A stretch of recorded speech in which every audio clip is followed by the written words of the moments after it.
have spoken to so many African heads of state and government and foreign ministers in the last 10 or 15 years. They admire China. They're grateful to China for the generosity of Chinese aid. But they do not think the Chinese model is replicable in their society. But utterly foreign to them. But not for them. They them. cannot be China. They cannot try to be like China.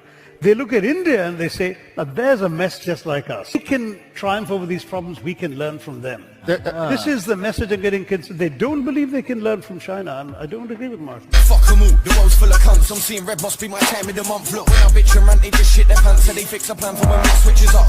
Why is democracy relevant? China, what happens is everything is a top-down repressive system. It's like a limousine of states that's going on cruise control on a 6-lane expressway. What happens if it suddenly hits an unexpected pothole? If suddenly the politics gets out of control, if there's serious dissent, if there's serious unrest politically, India, the system allows you to find ways out. The pressure cooker has a safety valve. In China, we're not sure there is one.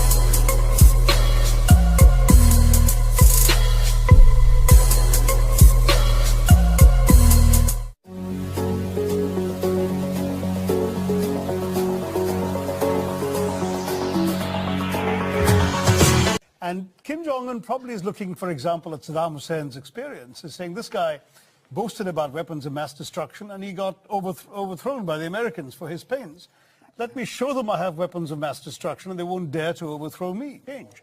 In some ways, therefore, what he's doing with all of this is saying, don't try and overthrow me because the price you'll have to pay is far too high to pay. San Francisco isn't too far away either, folks. So do you want to play that kind of hardball with me? Or will you leave me alone to be myself? So what I'm trying to say is maybe we'll have to live with a nuclear North Korea. As Tom Lehrer said in the famous lyric, the Lord's our shepherd, says the song, but just in case, we better have a bomb. If I find my way home, yeah. Wouldn't it be crazy? Don't you still amaze me?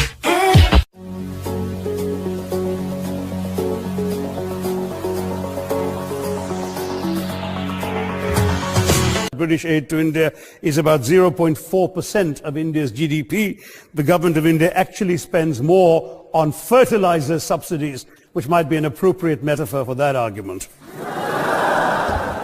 If I may point out as well, the notes I was scribbling while they were speaking, there was reference to democracy and rule of law. Let me say with the greatest possible respect, it's a bit rich to oppress, enslave, kill, torture, maim people for 200 years and then celebrate the fact that they're democratic at the end of it. Oh, this you crazy mother.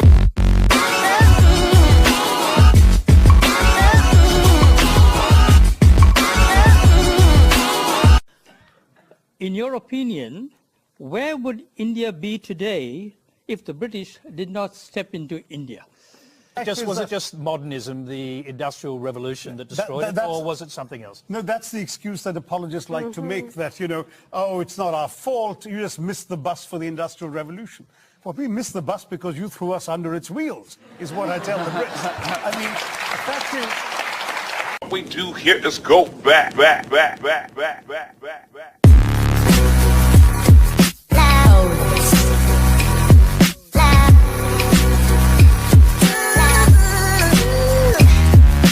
29 million Indians died of starvation in British-induced famine. People died because Winston Churchill deliberately proceeded to divert essential supplies from civilians in Bengal to sturdy Tommies and Europeans as reserve stockpiles. He said that the starvation of anyway underfed Bengalis mattered much less than that of sturdy Greeks.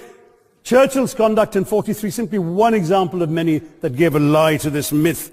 As others have said on the proposition, violence and racism were the reality of the colonial experience. And no wonder that the sun never set on the British Empire, because even God couldn't trust the English in the dark.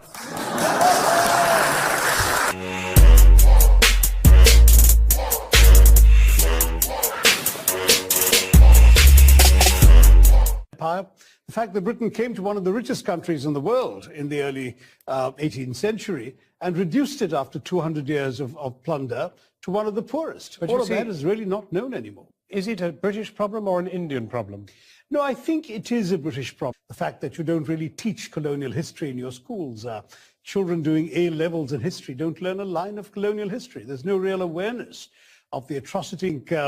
People have largely forgotten it, and Indians are very good at forgiving and forgetting, so they're forgotten as well, which is what I object to. Let them forgive, but let them not forget.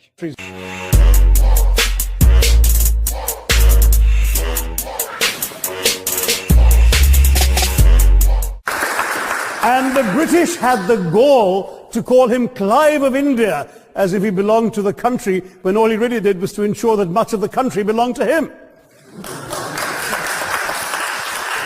By the Clive bought their rotten boroughs in England on the proceeds of their loot in India, while taking the Hindi word loot into their dictionaries as well as their habits.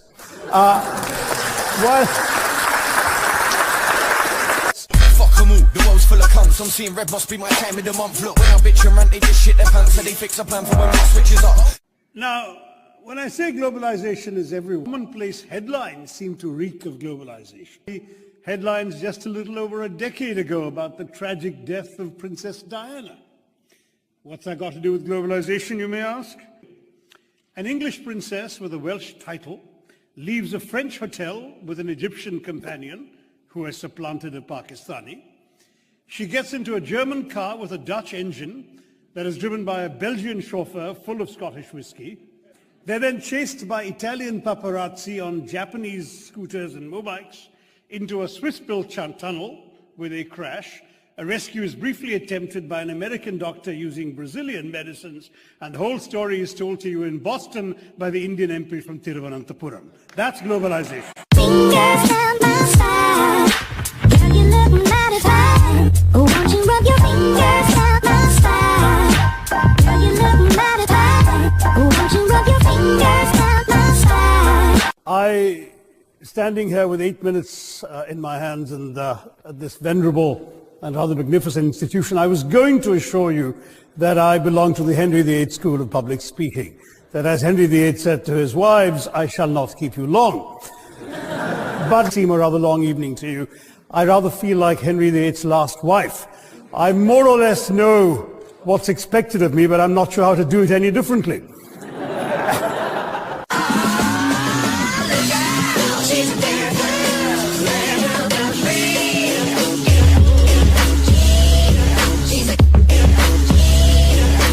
That the economic situation of the colonies was actually worsened by the experience of British colonialism. Well, I stand to offer you the Indian example, Sir Richard. The share of the world economy when Britain arrived on its shores was 23%. By the time the British left, it was down to below 4%. Why? Simply because India had been governed for the benefit of Britain. I'm laughing because my motherfucking life is a mess, but I made it. And I wouldn't trade it, cause I stay faded. Fucking all the bitches till it look like we related.